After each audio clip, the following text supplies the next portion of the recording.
Bonsoir.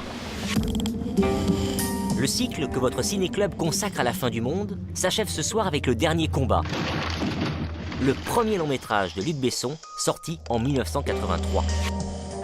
Ce film raconte la lutte pour la survie des habitants de notre planète, peu de temps après un holocauste nucléaire, où les réactions des survivants se divisent en deux camps, entre ceux qui prônent la violence au nom du sacro-saint « Struggle for Life », le combat pour la vie, et les autres qui ambitionnent de construire sur ce chaos une société nouvelle. Besson s'initie l'une des rares tentatives de cinéma fantastique à la française et dépeint un monde ravagé où l'homme se retrouve, sans la moindre présence féminine à ses côtés, livré à sa propre bestialité. 20 ans après Dr Folamour, que nous vous présentions la semaine dernière, la guerre froide connaît ses derniers soubresauts.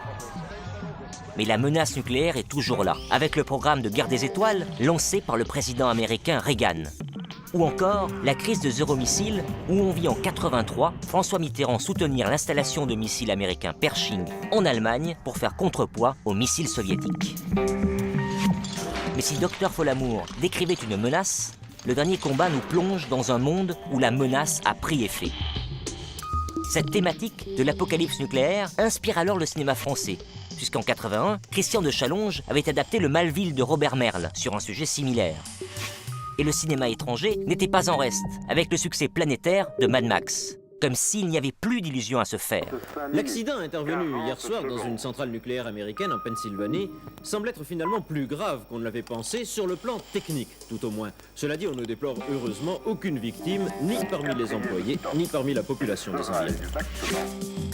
Il faut dire que depuis la fin des années 70, outre la menace militaire, plusieurs accidents avaient ébranlé la confiance dans l'énergie nucléaire civile. À 3 Mile Island aux États-Unis en 79, mais aussi à la centrale de Saint-Laurent dans le Loir-et-Cher en 1980.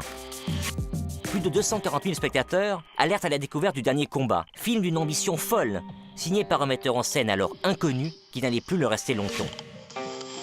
Et en 86, un an après le triomphe de son long métrage suivant, Subway, la peur de l'apocalypse nucléaire se rappellera notre souvenir avec la catastrophe de Tchernobyl.